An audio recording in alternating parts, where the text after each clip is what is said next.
Doctor ortho Ayurvedic तेल और capsule, घुटना, कंधा या कमर, चाहे जैसा दर्द हो, ये मुझे देता है दर्द से पूरी आजादी, एक भरपूर जिंदगी। ये कोई टेम्परेरी पेन किलर नहीं, आयुर्वेदिक औषधि है। जिला पंचायत राज्य अधिकारी दमनप्रीत अरोड़ा बनी युवाओं का रोल मॉडल। अगर इंसान की इच्छा शक्ति मजबूत हो और सही मार्गदर्शन मिले तो मुश्किल से मुश्किल लक्ष्य भी आसान हो जाता है। अयोध्या जिले में तैनात जिला राज्य पंचायत अधिकारी दमनप्रीत अरोड़ा, जिन्होंने अपने पहले ही प्रयास में पीसीएस की परीक्षा पास कर युवाओं के लिए एक रोल मॉडल बन गई है। जहां छात्रों को लगता है कि बिना कोचिंग किए वह सिविल सर्विस की परीक्षा पास नहीं कर सकते, उनके लिए दमनप्रीत किसी उदाहरण से कम नहीं। टीवी ने 24 को दिए गए अपने साक्षात्कार में उन्होंने बताया कि ग्रामीण क्षेत्र में बच्चे भी इस परीक्षा को पास कर सकते हैं।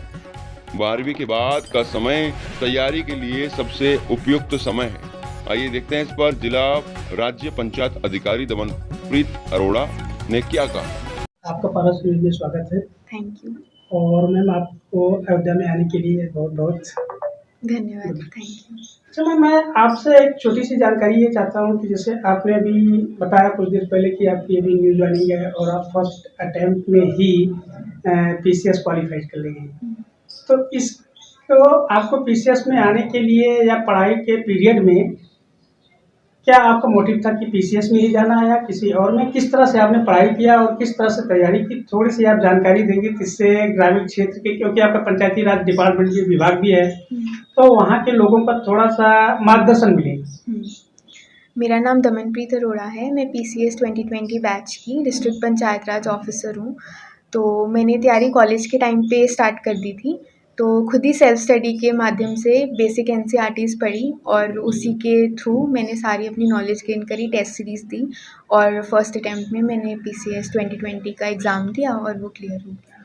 अच्छा मैम, जैसे आपने कॉन्वेंट स्कूल से पढ़ाई की है, ग्रामीण क्षेत्र के बच्चे माध्यमिक यूपी बोर्ड से पढ़ाई करते हैं, तो वो क्या पीसीएस और आईएएस की तैयारी कर सकते हैं? बिल्कुल। सबसे ज़्यादा जो पीसीएस के और आईएएस के बच्चे निकलते हैं वो ग्रामीण क्षेत्रों से ही निकलते हैं। जो प्रेरणा उन्हें जो नीचे ग्राउंड लेवल पे समस्या दिखती हैं उसका वो लोग समाधान ढूंढना चाहते हैं और मेरे हिसाब से यही सबसे ज़्यादा इम्पॉर्टेंट है। अनटिल एंड अनलेस आप ग्राउंड लेवल से जुड़े नहीं होंगे तो आपको पता नहीं चलेगा कि बेसिक प्रॉब्लम्स क्या हैं। जब तक आपको बेसिक प्रॉब्लम्स नहीं पता होंगे आप उसका सोल्यूशंस ढूंढना ही नहीं चाहेंगे। तो जैसे जैसे आपको प्रॉब्लम्स को फेस करते थे, आई थिंक वही सबसे बड़ा मोटिवेशन है जो एक अंदर से आता है एक सिविल सर्विसेज वाले एस्पिरेंट को, एंड वो सबसे ज़्यादा उसको हेल्प करता है एक अच्छा ऑफिसर भी बनने में। अच्छा मैम, ये पीसीएस और आईएएस की तैयारी करने के लिए उसको कब से प्रिपरेशन करना चाहिए, किस क्लास से? मेरे हिसाब से तो कॉलेज एक सबसे राइट टाइम है। जब आप कॉलेज में होते हैं तो आपको वो सबसे राइट टाइम होता है। I think 10+। तब तक आई थिंक मेरे हिसाब से तो नहीं, क्योंकि मैंने तो अब लोगों की अपनी अपनी स्ट्रैटेजी होती है। मैंने तो कॉलेज के में शुरू किया तभी मुझे थोड़ा या आफ्टर 12, तो तब मुझे थोड़ी बेसिक नॉलेज भी हुई क्या प्रॉब्लम्स हैं क्या सोल्यूशंस हैं। तो मेरे हिसाब से कॉलेज का टाइम बेस्ट रहता है, क्योंकि स्कूल की पढ़ाई भी बहुत ज़्यादा ज़रूरी है। ऐसा नहीं कि हम स्कूल की पढ़ाई को भी निगलेक्ट कर दें। तो मैम इसको जैसे मान लीजिए 10+ के बाद लोग इसकी तैयारी करते हैं, तो बेसिकली किस चीज़ की इनको तैयारी करनी चाहिए? मेन फोकस किस पे होना चाहिए पीसीएस की, कौन से सब्जेक्ट पे? मेरे हिसाब से सबसे इम्पॉर्टेंट न्यूज़पेपर पे फोकस रहना चाहिए। आपके डेली आपके अराउंड क्या चीज़ चल रही है और करंट में जो जो चीज़ें चल रही हैं, न्यूज़पेपर आई थिंक सबसे बड़ा सोर्स है किसी भी चीज़ की तैयारी करने।